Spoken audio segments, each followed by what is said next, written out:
Good morning. I'm Ken Siver, Southfield Mayor. It's my pleasure to moderate this program this morning. We have made a number of changes to the program. I'm glad to see that all of you are out despite the weather.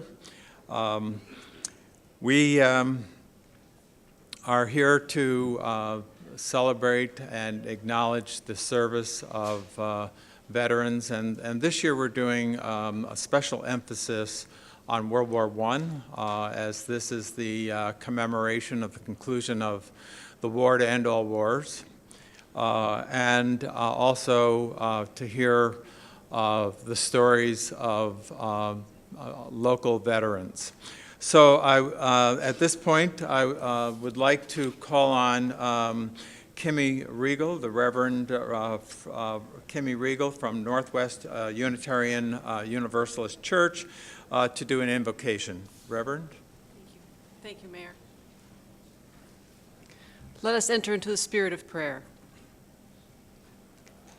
Father God, Mother God, God of many names and no name, we invite your presence.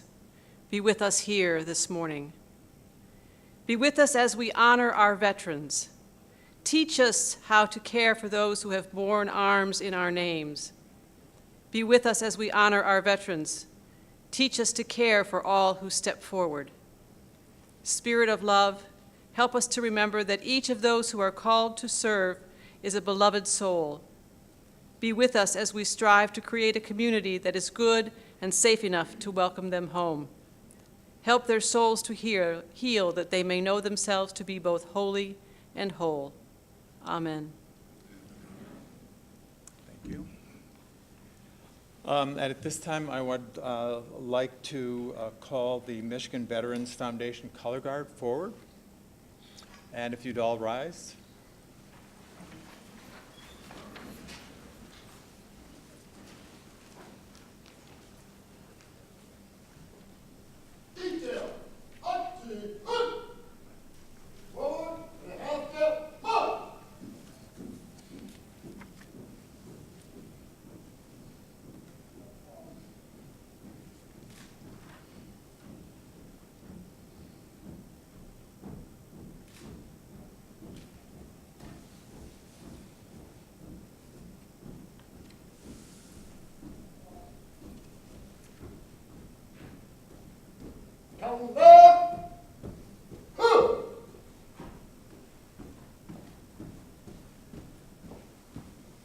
Detail, ho!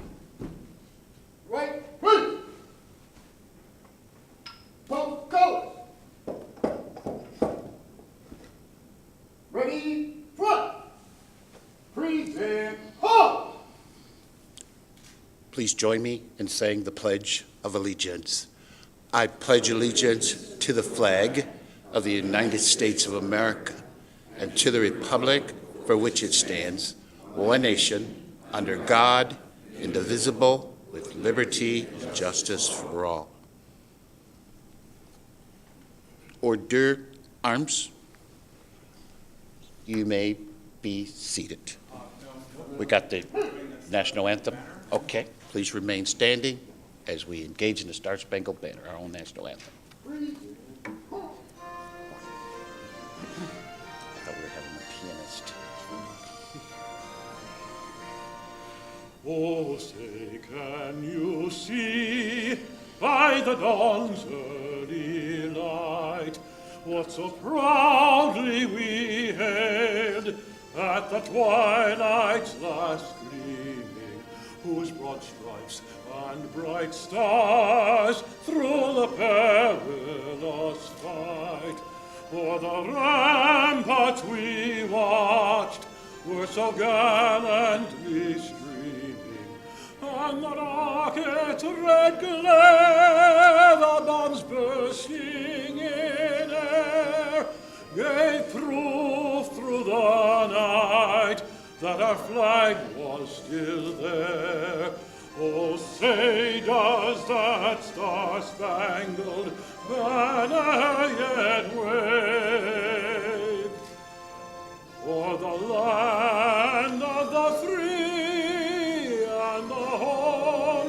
of the brave.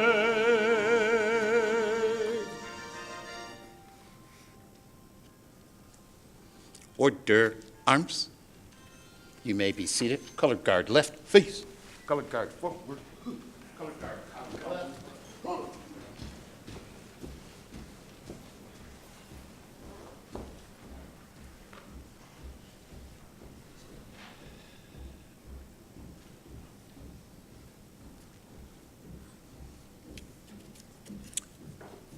At this time, I'd like to make some introductions, and I have another little glitch. Sue, I do not have the Bells of Peace resolution. I'm sorry? Yeah, I'm going to do that. Okay, while I'm waiting, we have several people I'd like to introduce this morning.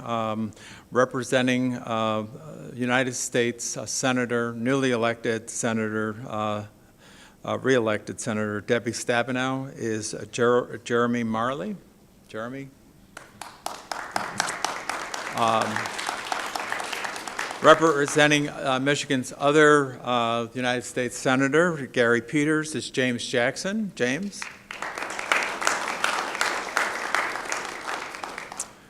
Council President Daniel Brightwell. City Treasurer Irv Lowenberg.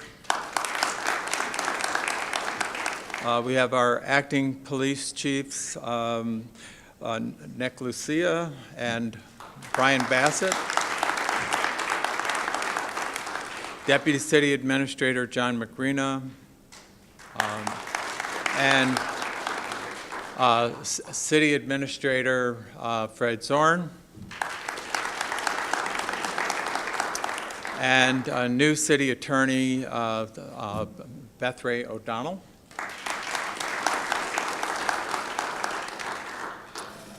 I'm going to come back to the Bells of Peace resolution. It didn't make it to the dais, so we'll come back to that. And I'm going to call on Darla Van Hoy, the president of the Southfield Historical Society. Darla? Thank you. Good morning. If you can see the screen over here, which very few of you might, if I click the forward button, will it go? Yes. So some of you might actually get to see some of the images. So we'll try this. Today, we are commemorating the centennial of the armistice ending the Great War, signed the 11th day of the 11th month at 1100 hours. This is in Brussels Airport in 2014 at the start of the 100-year commemoration of the beginning of the war in Belgium. The poem by Canadian Dr. John McCrae, In Flanders Fields, sums up the tragedies that this war brought. In Flanders fields, the poppies blow, between the crosses, row on row, that mark our place, and in the sky the larks, still bravely singing, fly, scarce heard amid the guns below. This depicts the trench of death, both then and now, that were built during the Great War. We are the dead. Short days ago, we lived, felt dawn, saw sunset glow, loved and were loved, and now we lie in Flanders Fields, a British cemetery. And now we lie in Flanders Fields, a Canadian memorial. And now we lie in Flanders Fields. Tynecott Cemetery is graciously offered by the Belgian people to serve in perpetuity as a field of peace to the heroes of the Allied armies fallen during the course of the Great War and whose memory is honored here. And now we lie in Flanders Fields, the Flanders Field American Cemetery. And now we lie in Flanders Fields, a German cemetery. Take up our quarrel with the foe. To you, from failing hands, we throw the torch. Be yours to hold it high. These two plaques are not from the poem. They read, "It is in truth not for glory, nor riches, nor honors that we are fighting, but for freedom, for that alone, which no honest man gives up, but with life itself." And, "Never may the memory die of dauntless might and courage high." The poem, "If ye break faith with us who die, we shall not sleep, though poppies grow in Flanders fields." This plaque reads, "If ever proof were needed that we fought for a cause and not for conquest, it could be found in these cemeteries. Here was our only conquest. All we asked was enough soil in which to bury our gallant dead." This is the Menin Gate in Ypres, Belgium. It was built from 1924 to 1928. British military poet from the Great War, Siegfried Sassoon, wrote these words for the opening of the gate. "Who will remember passing through this gate the unheroic dead who fed the guns? We will never forget." The last post was first rung in 1928 and continues to this day, every day, rain or shine, at 8 p.m. Veterans from other wars and many countries come here to remember with the laying of wreaths, the sound of a bugle.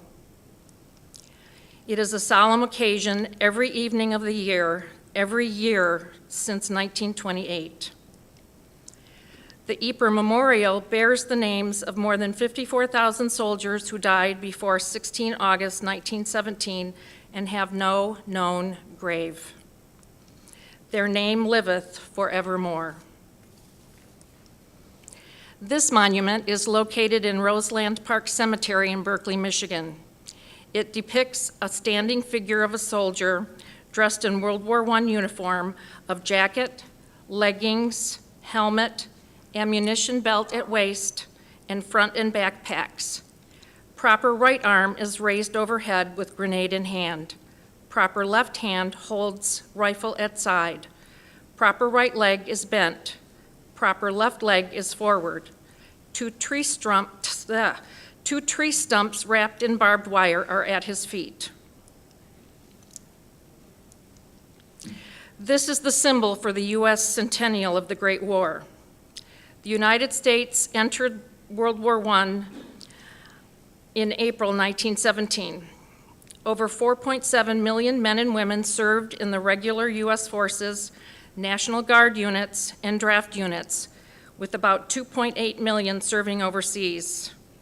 There were 53,402 killed in action, 63,114 deaths from disease and other causes, and about 205,000 wounded. Michigan contributed over 135,000 servicemen and women and had over 5,000 casualties. Michigan's other contribution to the war effort was in its engineering and manufacturing capability. Thank you. We will never forget.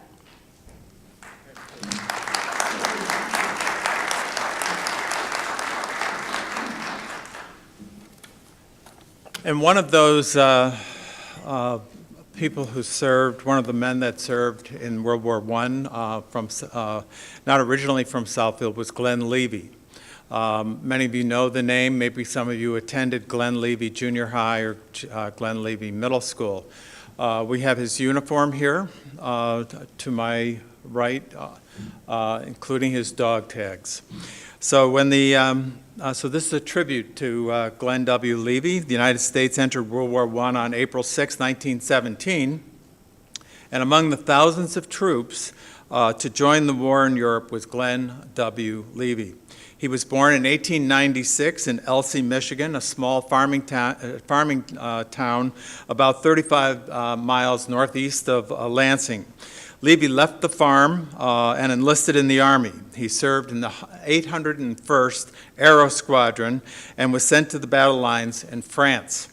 At the conclusion of World War I, Levy became an educator and pursued a life of community service. He earned a BA degree from Western Michigan College, now Western Michigan University, and returned to Elsie for 8 years as a grade school teacher. In 1932, Levy earned a master's degree in sociology from the University of Michigan and was hired to teach at John Grace Standard School in Southfield Township. A year later, he was appointed District Number 9 Superintendent of Schools. In those days, there were many small rural school districts in the city, partial and full school districts. There were over 12. He was a teaching superintendent, yet he wore many other hats to keep the John Grace School going and the community thriving. Besides teaching science, he was the school bus driver. He was a newsletter editor, activities director, Boy Scout leader. Unfortunately, we have a picture of him with the Boy Scouts. Counselor, coach, and faculty mentor. He and his wife, Ruth, and daughter, Nancy, lived up the road from John Grace School on Indian Street. Levy organized neighborhood parties for Halloween and Christmas, movie nights, first aid classes, parenting classes, vaccination drives, scout troops, basketball and softball teams, and even a 4-H club. He took the neighborhood children to the free dental clinic in Pontiac, and he arranged for a volunteer nurse to serve the students. To increase the chances of student success, he added a 9th grade to the K-8 school and arranged for tuition so older students could attend high school in nearby communities. At the time, Southfield had no high school. He took students on field trips to broaden their horizons. During World War II, he served as secretary to the Southfield Township Civil Defense Council. He organized skywatch teams that monitored the skies in case of enemy attack. Levy led the John Grace community in school in food rationing, scrap metal and paper drives, the sale of war bonds, and the creation of victory gardens. He even organized a neighborhood food canning bees to make sure students had food during the lean years of the Great Depression and World War II. Glenn Levy was very instrumental in the consolidation of 9 rural school districts into the creation of the Southfield Public Schools and in building Southfield High School. He was also an advocate for the incorporation of Southfield Township into the city of Southfield. In 1947, when the Southfield Public Schools was formed, he was appointed Assistant Superintendent of Schools for the new district. He was active in the Southfield Kiwanis Club. He was active in the Oakland County School Business Officials Association, and he served as treasurer of the Oakland County Public Health Association. Glenn Levy died of a heart attack in June of 1961 at the age of 65. He was still working as Assistant Superintendent of Schools at the time of his death. To honor his memory and dedicated service to our community, the Board of Education named a new junior high school in his honor in 1964. Glenn Levy was a selfless person who, for 29 years, served his community tirelessly. He left a mark on Southfield. In tribute to Glenn Levy, and we place a flower in his memory. I'm now going to call members of the Veterans Commission to come forward if they would like to do a tribute to a veteran.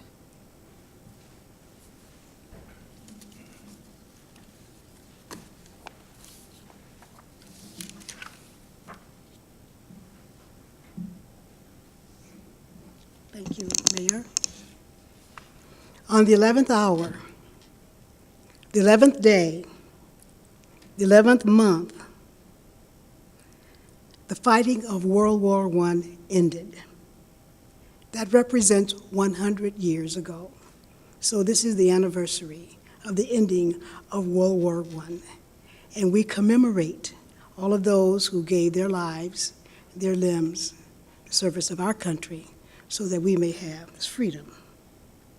Today we honor all veterans who unselfishly placed their lives on the line for our freedom.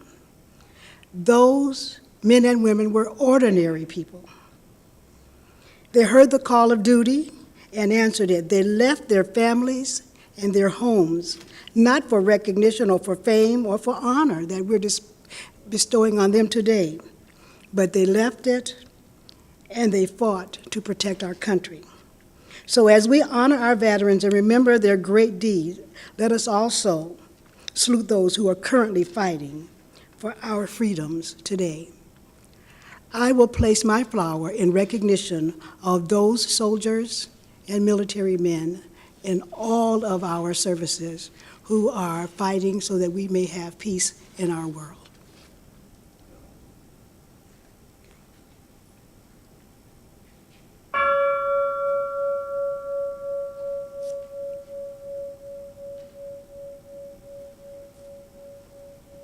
Other members of the Veterans Commission?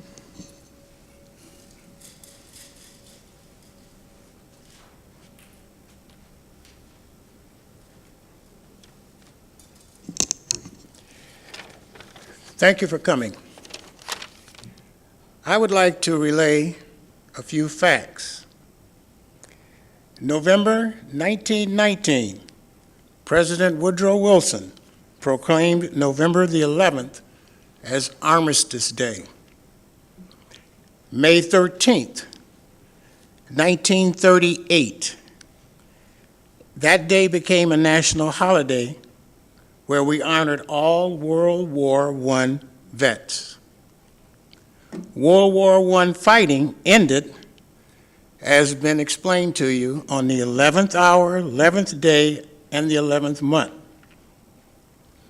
1954, Armistice Day was renamed. It was renamed Veterans Day, honoring all American veterans. We commissioners of the Southfield Veterans Commission are proudly dedicated and continue to fight for vets when they can't be, ensuring that their survivors receive the care they earned by signing that last check, their life. Thank you, and may God bless and keep the fallen, our veterans and current active military, and the United States of America.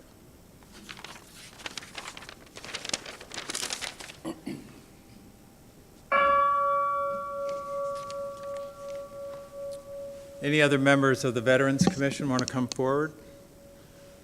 If not, I will open the floor to anyone who would like to come up and speak about a veteran that they'd like to honor and pay tribute to this morning. Either way.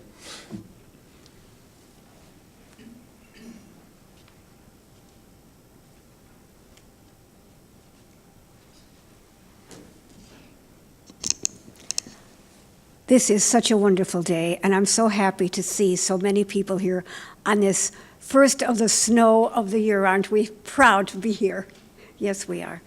I speak about my late husband, whom I did not know when he served. He served in World War II.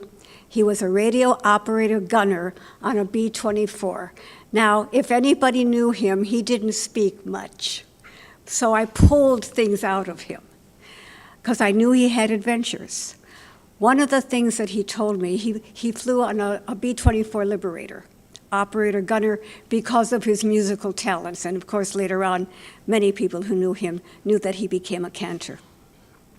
So one day he said, so I was on this flight, and we were coming back from our mission, and I looked out my window, and I saw these little planes following us, little planes. And I said, little planes? What do you mean little planes? Well, they had red tails. I never knew who they were because he didn't bother to find out. He was very interesting in that he never asked questions. He married a wife who asked questions. Years and years later, I met a man named Colonel Jefferson. And he was a Tuskegee Airman. And he told me how they followed all these bombers. And poor man, I grabbed him and hugged him, and I said, you saved my husband's life. And I will never forget that. Have a great day, everybody. Enjoy your day. Enjoy Veterans Day. Mwah! Do you want to say your husband's name? Oh, that's a good idea. His name was, I don't know why I didn't say this, his name was Norman Rose, and he was the cantor at Temple Emmanuel for almost 50 years. Thank you. That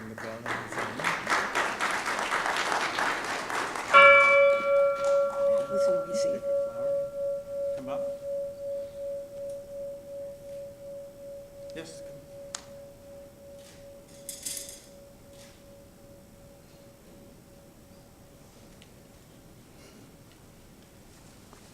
Hello, my name is Karen Fussell. I'm a disabled American veteran, and I'm a member of the Women's Army Corps.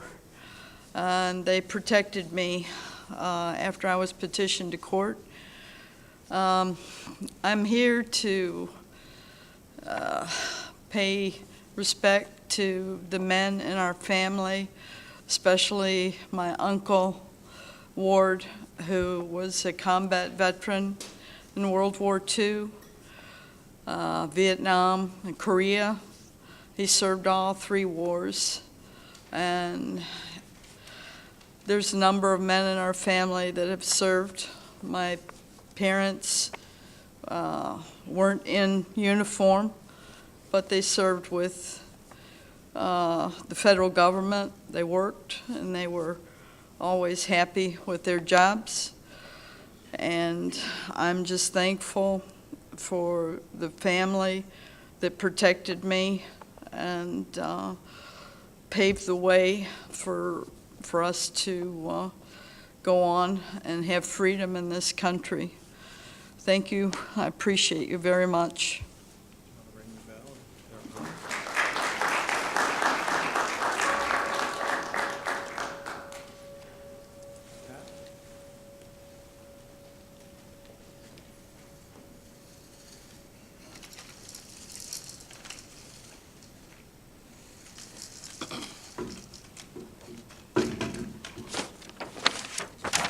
Good morning.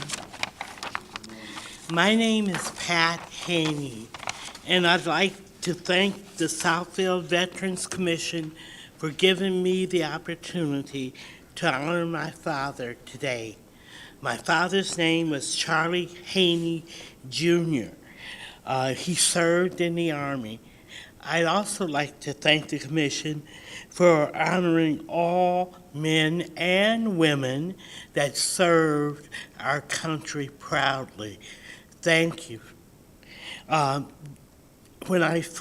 Barbara first told me about there was going to be a little bit different program this year where they were going to allow people to share personal reflections, I was so excited. And I signed up, immediately to be able to talk a little bit about my dad. My dad served during World War II, and he was a war hero. He was a 5-star bronze medal winner, but we never knew until he passed. He never talked about what he had done. He would share with us different experiences about being in the Army, but he never told us that he was a 5-star winner. We did not find out until a general from the Pentagon came to help arrange his services. The Army provided him and paid all the expenses so that we could bury him with full military honors, including he was originally from Arkansas, and he always wanted to be buried at home and go back to his family cemetery, and the Army paid all the expenses and had a guard that stayed with the casket the whole time of that tribute, as well as he had all the ceremonies for full burial. On the 50th anniversary of D-Day, my father was selected by the Free Press to make some reflections. I'd like to share some of those that he shared at that time in his own words.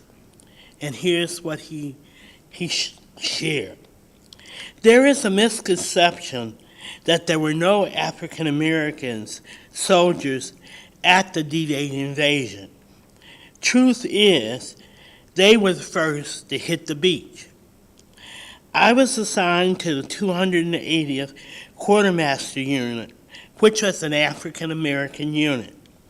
The day of the invasion, I remember watching from a ship as the smoke screen and barrage units, which were made up of African Americans, hit the beaches. They didn't have much of a chance. The Germans were heavily fortified there, and most of them didn't make it because they were just sitting targets. But when they got the smoke screen up and you wouldn't see anything, you couldn't see anything, those generators were really churning. We tried to land on Omaha Beach, but the fire was just too hot. They set up an Army ship for the wounded, and the Germans sucked it. I don't remember seeing anything go down that fast. The whole thing went down in 5 minutes. We ended up landing D-Day +3. My father was very, very proud to have served his country, and he often talked about it. Excuse me. I thank you for letting me share this with you, and I am a history buff just like Ken. So I hope I've shared a piece of our history with you. Thank you.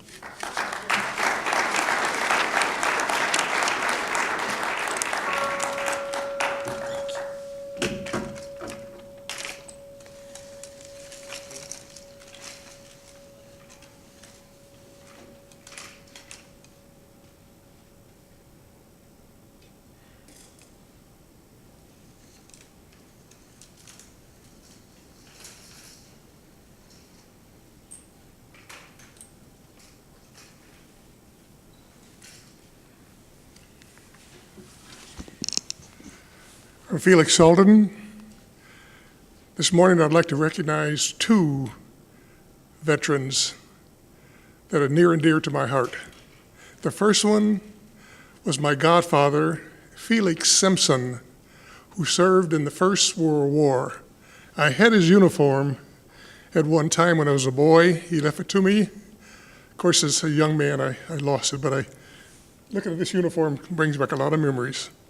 He was gassed in the Lorraine Forest in the First World War, came back and suffered his whole life because of that gas. What a true hero. The next one would be Jim Thompson, who served in Korea. Jim was a prisoner of war for 1,004 days in Korea. He was a sergeant major. He kept law and order with those POWs so they wouldn't go too far astray. What a hero this man turned out to be. Came back, now he passed, but will always be near and dear to my heart. There's one more young man that I would like to recognize here while I'm talking, and that is Leo Abramowski. Leo was in the ROTC program at the University of Detroit when I was there as a cadet. Leo was loudmouth, talkative, but I came back from Vietnam, went to the university. On the second floor, there was a plaque up on the wall indicating that Leo Abramowski had been shot down in Vietnam, gave his life for his country. 3 of my heroes. I'd like to ring a bell in their honor.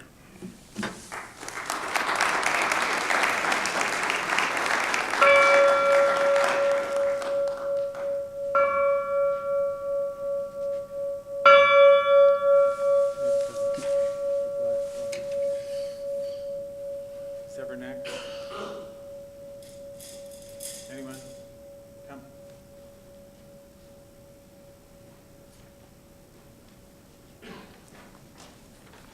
Good morning. My name is Yolanda Haynes. And my name is Howard Hanks. I'd like to read a short poem to sort of sum up what I'd like to say briefly about the family members that I have that served. To thank you for your sacrifice, you gave your strength, your youth, and time. You did a job not many will. You deserve our respect, and you do still. We love that you are here with us and honor who you are. A grateful nation appreciates every single scar, for you have learned to bear the weight of defending freedom's call, but you did come back, and that is what we give thanks for most of all. I just want to say briefly that I didn't get a chance to go to the military because my grandmother wouldn't let me go, but my aunt who served, I had a chance to go with her to Hawaii, all the bases that she served, and it was truly a privilege and an honor. I learned a lot, and she retired a lieutenant colonel. She's living still today, and I have the greatest and utmost respect for all of those who have served, and we'd like to honor our family members by my son reading the late and the current family members that have served. The late Houston Hanks Sr., my grandfather. Howard Hanks, my namesake. My great uncle, Wardell Miles. James Wallace, also another great uncle. Thomas Waller Jr., Emmons Wallace, Philip Wallace, and James Bailey Jr. Those are all my great uncles. And for the living, Frank Brown Sr., great uncle. Shirley Wallace, my great aunt. Michael Chambers, my uncle. David Tucker Sr., my cousin. Carl Wallace, my great uncle. Greta Wallace, my great aunt. Alfred Lance Sr., my great uncle. And Robert Hanks, my brother. He's right here. And Harvey Hanks, my cousin. Thank you.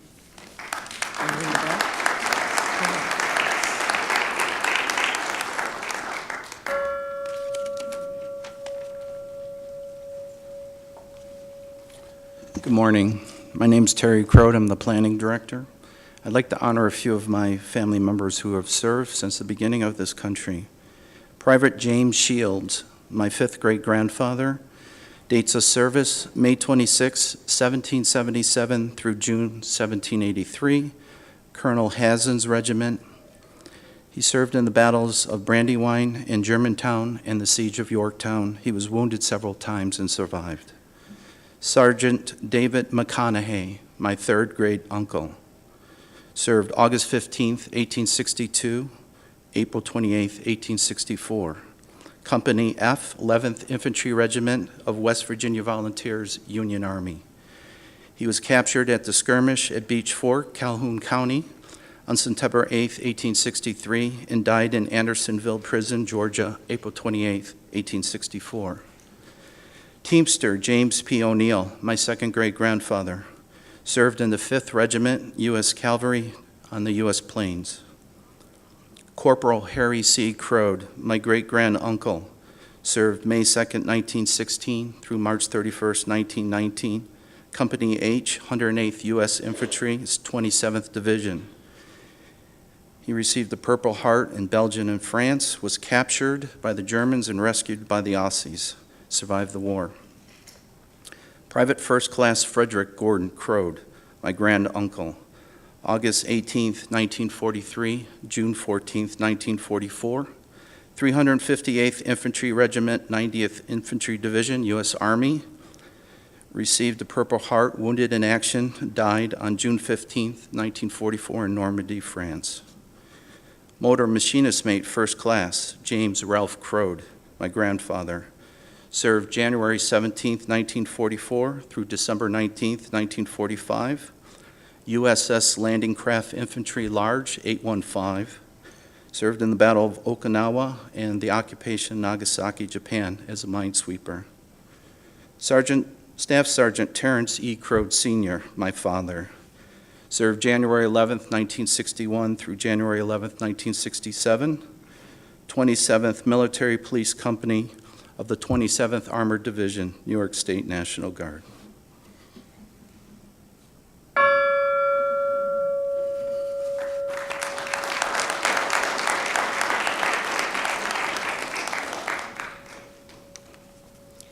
Good morning. My name is Colleen Bassett, and I wish to honor my father-in-law, Private Leroy Bassett.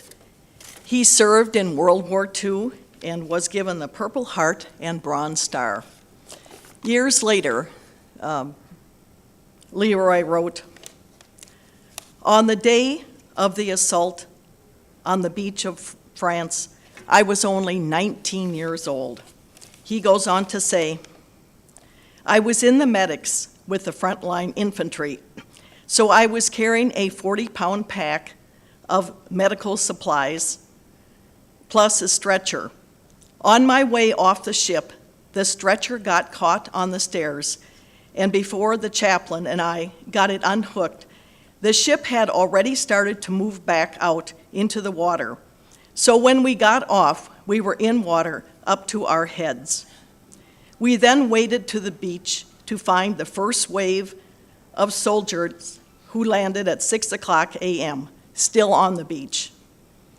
This kind of made your stomach tighten. There were so many ships unloading, and only one path which led halfway to the hill. The Germans were still in control at the top of the hill, and every shell landing on the beach was like throwing a stone in the box of raisins." And he goes on to state, "During this time, the sight of the wounded and dead bodies who you had known knotted your stomach." He states, "I was in combat for 36 days and then was wounded by a German artillery shell. Then finally, I was sent home." He said that when he was leaving the beach, he had butterflies in his stomach, but when the French people would come out and wave flags and cry that they were no longer under German rule, it made me feel that we were doing good. Thank you.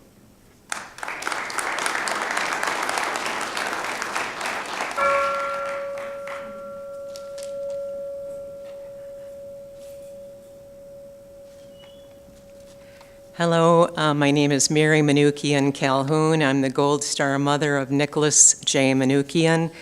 There's so many things that I could say and go on, but I tried to condense it all into a little bit to share about his life.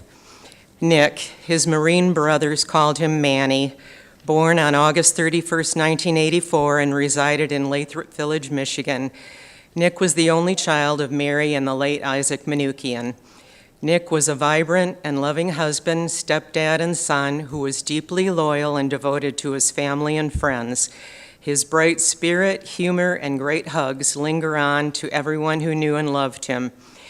Nick was a courageous warrior, but also a kind, generous, and soulful spirit who touched many hearts with his poetry, art, music, and drums. He attended McIntyre Elementary School and played hockey for the city of Southfield. After 9/11, Nick wanted to join the Marines and to be a part of the few and the proud. He felt a calling to serve his country. Nick graduated from high school in 2003 and left for Parris Island in June of 2004. He would finish his training in communications out in 29 Palms, California, and go to his duty station at Camp Lejeune. His first deployment came shortly after. In March of 2005, he was deployed to Fallujah, Iraq with the 1-6 Marines, and he was with H&S Headquarters Company. He returned home safely in October of 2005, and he reconnected with his high school sweetheart, and they married in July of 2006. They would only have a precious couple months together as Nick was redeployed to Ramadi, Iraq in September of 2006. On this deployment, Nick was really proud to be chosen to be his lieutenant's radio man, and he was with Weapons Company Mobile Assault Platoon. Upon arrival, his unit would immediately encounter numerous firefights, ambushes, and roadside bombs in Ramadi, Iraq. On October 9th, 2006, Nick's Humvee was destroyed by an IED. He was knocked unconscious and suffered a level 3 concussion. He was given 2 days rest and back out on patrol again. Nick's platoon was out on patrol doing a route clearing mission on October 21st of 2006 when his unit was attacked with an IED, improvised explosive device. Nick and two of his Marine brothers in the Humvee all lost their precious lives that night. Some of Nick's decorations and awards include the Navy Achievement Medal with Combat V, 2 Purple Hearts, Good Conduct Medal, Combat Action Ribbon, and many more. Nick was 22 years old, and I'd like to ring the bell for him today. Thank you for letting me share his story.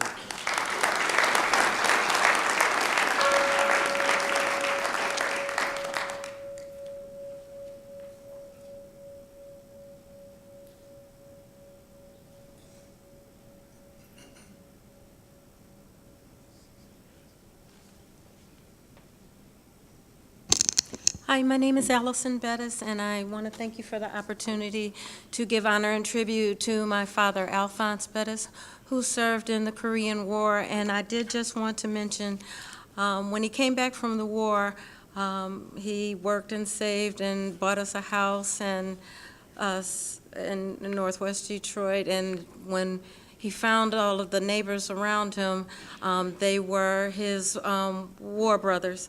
And so I also want to pay tribute to Jackie Moore and Harold Baker and Mr. Wardell, who was my math teacher, and I never use his first name. And they were a part of my life until they left us, and they served their country with the honor and dedication that they impacted my life, and it was beautiful. And I appreciate the opportunity to just acknowledge them.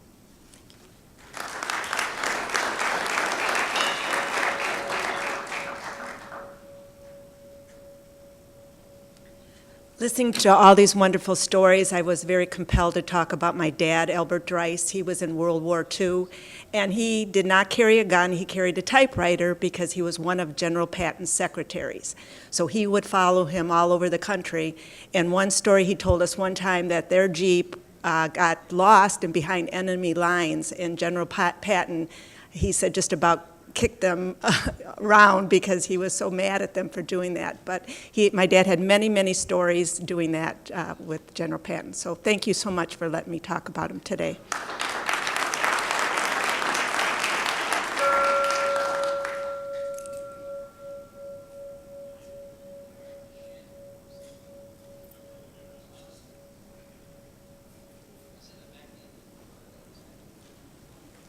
Good morning. My name is Major Bob Tillman. I'm with the Tuskegee Airmen. I served with the 173rd Airborne Brigade in Vietnam. One of my units was completely wiped out. Of the 100 people that served, only 2 of us alive today. But I want to talk about a gentleman that was with the Tuskegee Airmen. His name was Walter P. Manning. And I would wish everybody would Google this man here. He was a black pilot. He was shot down over Austria. And the propaganda, the Nazi propaganda at the time, used his accident to hang him. He was lynched. And they said that blacks were being lynched in the South. So his was the demonstration, what they did in Austria. 73 years later, they honored the other gentleman that flew with him on that mission, Colonel Stewart. He's a member of our chapter, along with Colonel Alexander Jepson, who's also shot down, who was a prisoner of war. So I wish you would Google, his name is Walter P. Manning, Tuskegee Airman, World War II. Thank you.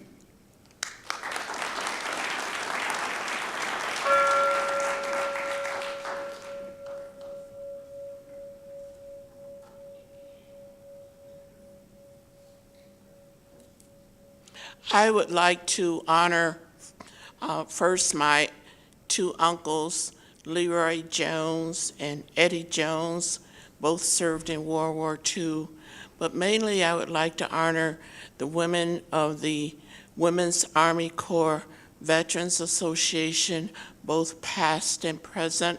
I have my mentor, Essie Woods, passed away, but she served with the 688th the only female unit to go abroad, and they were cited as never losing a package. The soldiers always received their packages in the mail, and when a soldier was deceased, they found a soldier that was not receiving mail and would give a package to them. And secondly, I'd like to honor my most recent member who we just lost a couple of weeks ago. She will be buried at Great Lakes, Bessie Mallory. And my heart goes out to all departed soldiers. And to our living association, past and present, I would like to honor them. And to you, the living and the first responders, thank you so much for your service.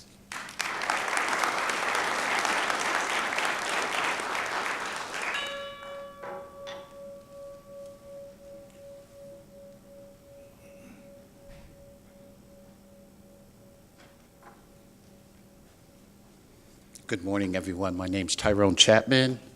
I'm a Vietnam veteran, and I'm darn proud of that fact. Today, I'd like to honor my own father, Johnny Crosby Chapman, a veteran of the Vietnam War who earned his Purple Heart at the Battle of Panmunjom in the Republic of Korea.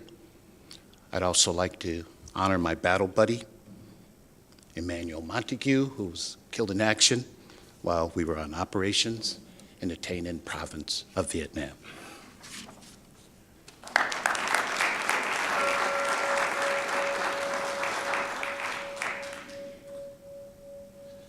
Good morning. First of all, thank you to everyone who has served.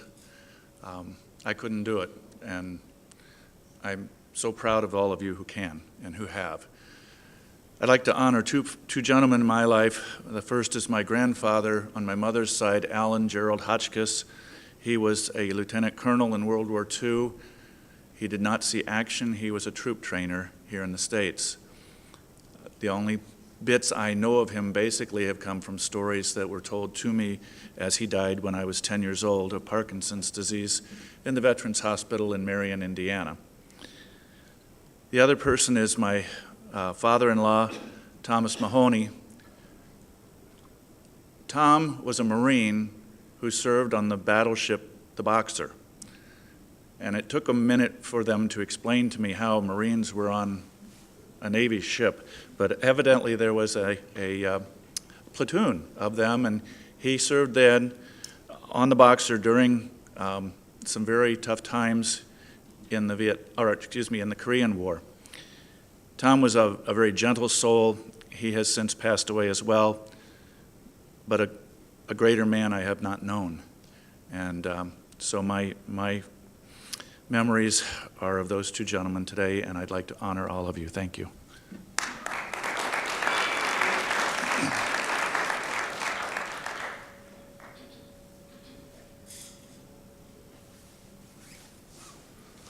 Morning, everyone. My name is Jerry Gorski. I'm a member of the VFW in Southfield.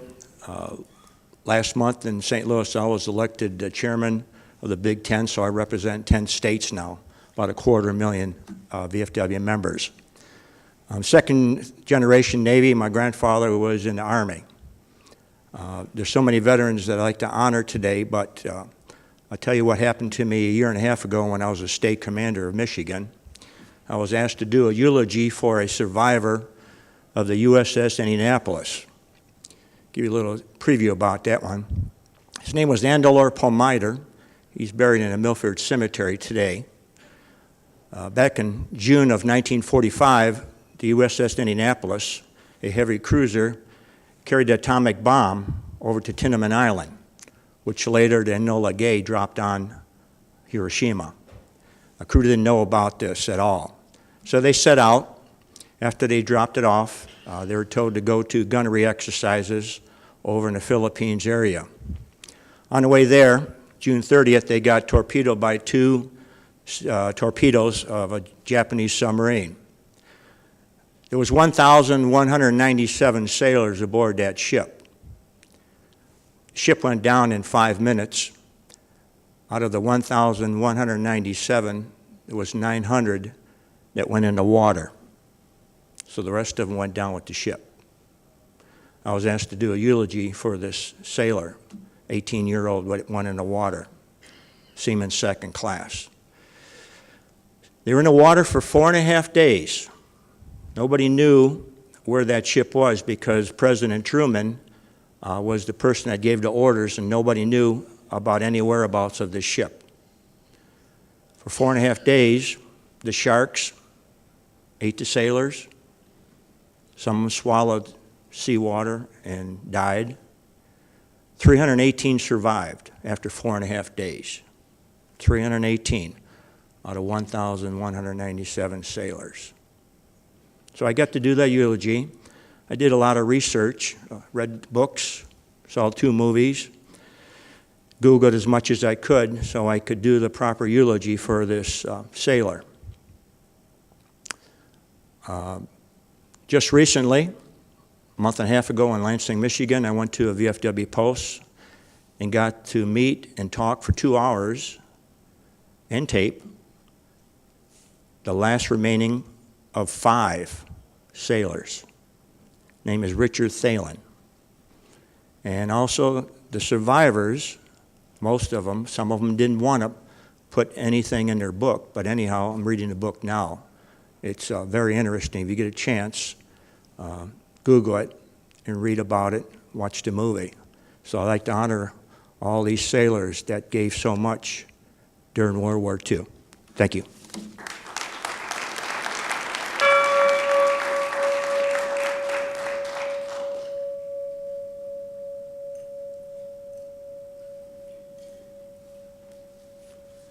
Good afternoon. My name is John Williams, United States Navy veteran, 1958-1964. And when I say I'm here to honor 21 people here today, I'm not going to go through 21 people, but I got a total group of 21 guys that I want to remember. 12 March 1960, Seaman Terrence Francis McGee was swept overboard from our ship in the Mediterranean Sea. I've heard mentions here of 19. He was 19 years old at the time. I was 19 years old at the time. It was our first deployment to the Mediterranean. This guy lost his life in peacetime in the service of his country. Where's my other thing here? Fast forward here. I had a sheet here. There it is. Fast forward to October 1st, 1972. My ship, the USS Newport News, was off North Vietnam shelling enemy positions. A 325-pound high-explosive projectile exploded inside the barrel of the center barrel of gun turret number 2. It killed these 20 guys that are listed on here. They're on a wall in Washington. They died in wartime. This guy died in peacetime, but they gave their lives in the service of their country. They never got a chance to be veterans. As soon as that check was cashed, they are. Two rings.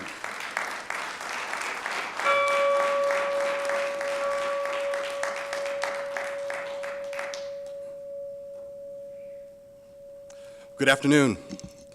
And it is, I just checked the clock, it is afternoon now. This is an incredibly amazing part of the program, and I'm so glad that the City of Southfield included this part. I wanted to come, and my name is James Jackson again, and I wanted to come and honor my father, Jimmy Jackson, who served in the United States Army, was a Vietnam veteran, served in the 101st Airborne, and moved us to Southfield back in the late 70s, and which afforded me the opportunity to actually go to Glenn W. Levy Middle School in my youth. So this is an incredibly meaningful program. But I just wanted to recognize my dad and honor him. You know, had it not been for the United States, his service in the United States Army, I literally would not be here because he met my mom while stationed at Fort Campbell, which is home of the Screaming Eagles. And you know, I'm extremely proud of his service and extremely proud of the lessons that he taught me growing up. It says a lot about the type of character that exists in our United States military. I come from a military family. A lot of my relatives have served in uniform. And my dad's, the memory of my father, he's passed about 10 years ago, and he's buried at Jefferson Barracks in Missouri. And his service and just the lessons he taught me has truly shaped the type of person that I feel I am today, both in my service through the Senator's office as well as my current service in the U.S. Coast Guard Auxiliary. I have nothing but love and respect for all those who put on the uniform and have served our country. Thank you so much.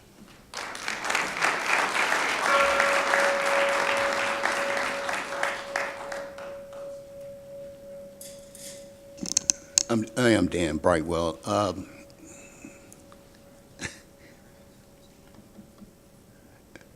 As some of you know, I'm pretty emotional, but listening to the stories were really touching. I have an uncle, well, I had an Uncle Bub. He served in the Korean War. He was our favorite uncle, and my mother,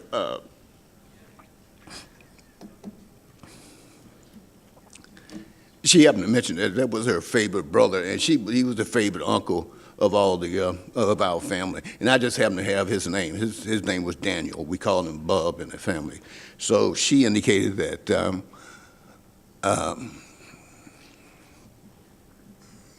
my uncle was never the same.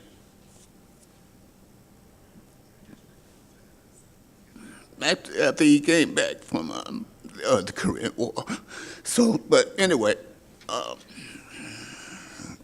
excuse me for being emotional like that, but one of the reasons that I wanted to say something, as I was the chairman of the Southfield Veterans Commission for about 10 years, and the Veterans Commission has a good body of work. During that period of time, I interviewed over pretty close to 300 veterans, and since we were telling these historical stories here, I want to let you know where there's a body of work at the Library of Congress in Washington. All the interviews that we performed, they are there in Washington. We interviewed Mr. Jefferson, who was referenced here.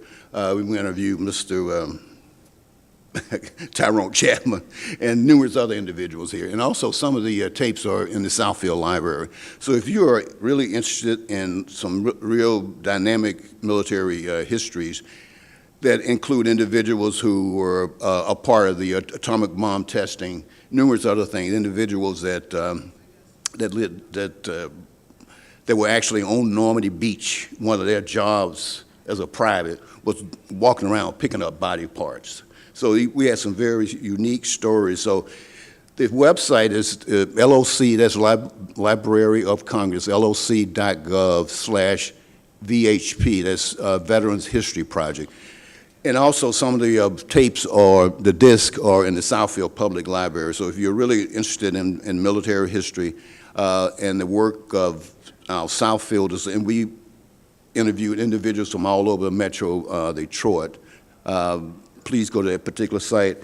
And I want to commend the Southfield Veterans Commission for having this, for let's say rearranging the program. I want to thank the mayor for getting involved, and he rearranged the program with the assistance of the Southfield Veterans Commission. I think we have a winner here. I want to thank the mayor and also everybody.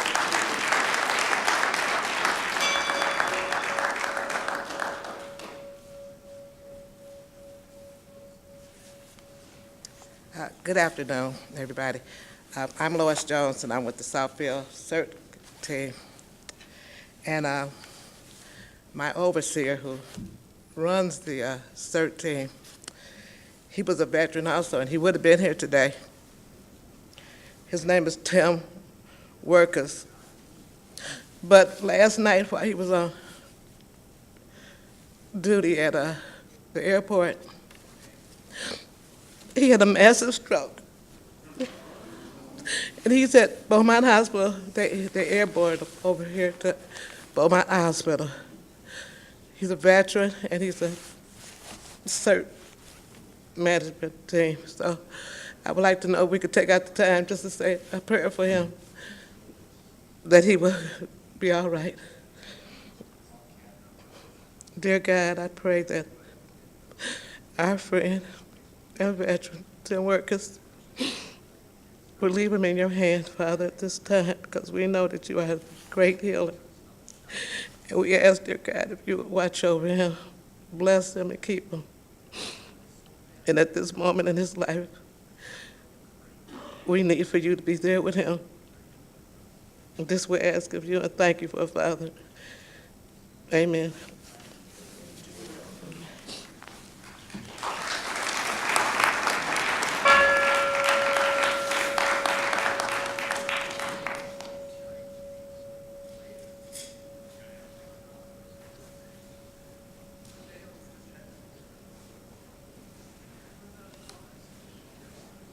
My name is William Miller, and I am a Korean veteran. And I don't think there's too many Korean veterans around right at this present. I was just looking around, see most of them were Vietnam vet. But I just want to say it's a privilege as well as an honor for me to stand here and say a few words about my past veteran experience. I got drafted in the military at the age of 25 years old in the Korean War in 1951. 16 weeks of infantry basic training at Camp Roberts, California. And from there to Camp Drake, Japan for a process. And from there to Korea. They didn't stop me until they got me up across the 30th parallel, which we call North Korea. And I was assigned to 213 Field Artillery. And I fought on two hills. One was Papasan Hill. The number was 1062. That was in Chowan Valley. We got overran there and we moved to Kumwa Valley. We fought on the hill they called Papasan Hill. That hill was 195. And I was blessed. In 1953, when I left there, I was blessed to return back to the United States of America. That was a blessing. Thank you for allowing me that.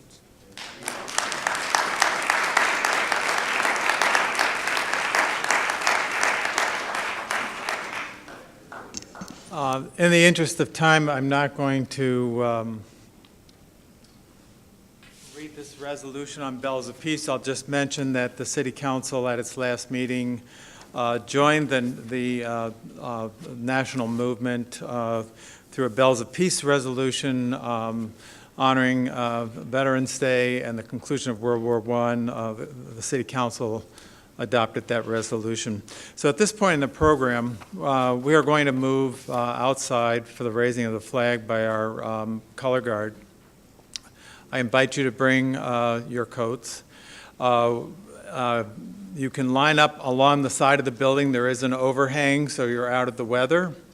I am going to ask the Michigan Veterans Foundation members to bring the wreath forward. We will place it, as we do every Memorial Day and Veterans Day, at the stone out front, honoring our veterans. And we will have, I believe, a 21-gun salute and taps, and a benediction by Reverend Regal. And then the program will conclude in the pavilion. If you can stay, there's some light refreshments. Again, thank you for coming today. We're going to walk outside now, line the side of the building. The flag will be raised out front, and then we'll go over to the memorial stone. And if you'd let the Michigan Veterans Foundation leave the room first, I'd appreciate that.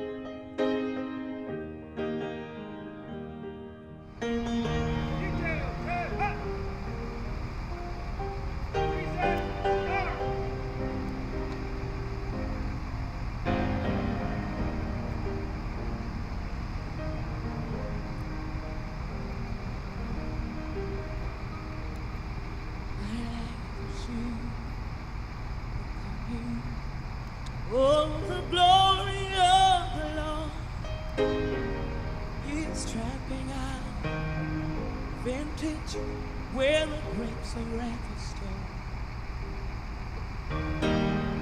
He'll lose the faith in me. It's terrible, sweet soul.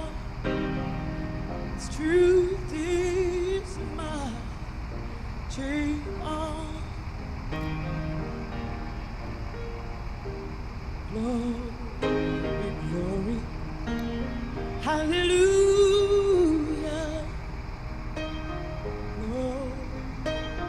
Glory, hallelujah.